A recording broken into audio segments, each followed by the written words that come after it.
Oh, oh my God. So I found Hank about 6 months ago. He was actually, we got a call out from the general public, and he was at a house. He had a huge big hole in him which was full of maggots. It was absolutely disgusting. The maggots were living in the back of his head, hundreds of them, like alive in there, and we took him immediately to the vets, and it was like sort of emergency care to get the maggots out. It actually took quite a while for Hank to fully recover. It took about 3 weeks, I think. He had to keep going back to get his wound cleaned. The maggots would die off and then they'd sort of pop back. But about 3 weeks of a lot of vet care, a lot of cleaning. And he was also had quite a lot of usual stuff wrong with him, like blood levels, and but his personality shone through. But it was about a 3-week process to get Hank recovered.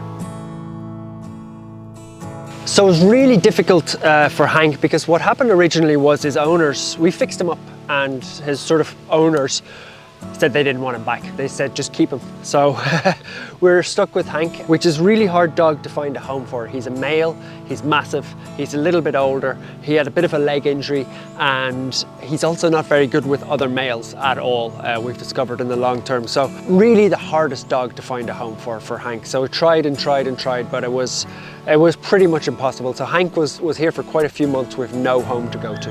Look at that big face. Who couldn't want you, mister? Who couldn't want you? So we actually finally got Hank a home. I made loads of videos and loads of kind of cute things of him, and we found him a really good home. But he was in that home for about a month. It didn't work out. Unbelievably good owners.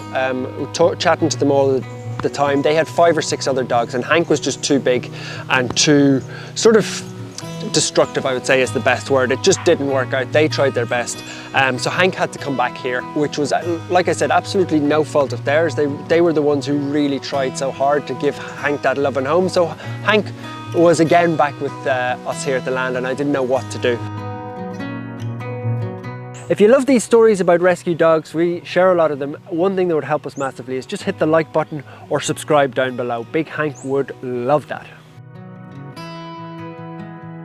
I was feeling really sorry for him, as you do with all the dogs, but I just figured that Hank, because he couldn't travel, because he couldn't, you know, a very specialised home, he just wasn't getting a home, so I decided to take him home for a few weeks and let him decompress with me, and of course he has never left since. He's now got his forever home.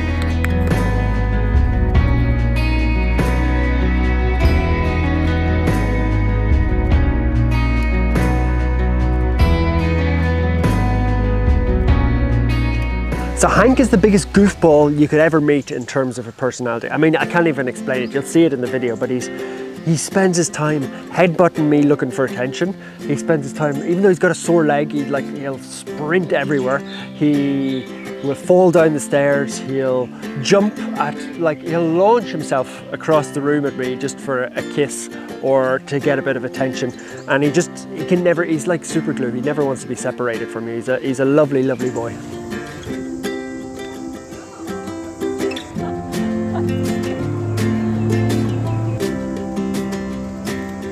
So in terms of health, a lot of people ask me why Hank is with me. Has he got bad health? It's not that reason at all. He's very healthy. We think about maybe 5, maybe 6. He's definitely on the older side for a big breed. And he's also got a problem with his back leg. He drags his leg a little bit. So Sybil has been looking at that as of the vets. We think it might be, or they think it might be, a muscle up in his back that's filtering down to his leg. So Sybil's been doing acupuncture, which has been working miracles. He's got some painkillers, physiotherapy. It's not, Hank doesn't notice it because he's such a big goofball. He literally will drag his leg until the fun is over, but he's hurting himself doing that. So it's great to see him getting some medical care. We also like to spoil him with baths down here. He's got the best vitamins. So he's really a dog who is super spoiled and well looked after now. His health is probably never been anybody's priority, but we now make it #1 priority here. I would never change my decision to adopt Hank. I think sometimes a dog picks you, you pick a dog, but it just felt right. And he's a big guy that needed a second chance in life, or maybe even a first chance. It was his first time. What I love about him is I can tell he feels like he's home for the first time in his life. The way he runs home, when we're out on a walk, he slow walks, and then as soon as he sees the house, it's his home. He sprints back and he jumps up on the couch, and that is his home. Now Hank, you've had too much fun for one day. Do you want to go to your favourite place? Do you want to go home? Let's go. Let's go, mister. It's time to go home.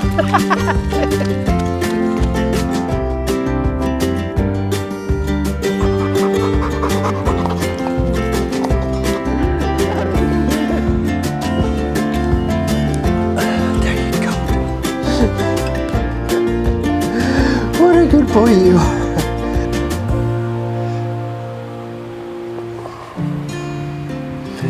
What a good boy, Hank.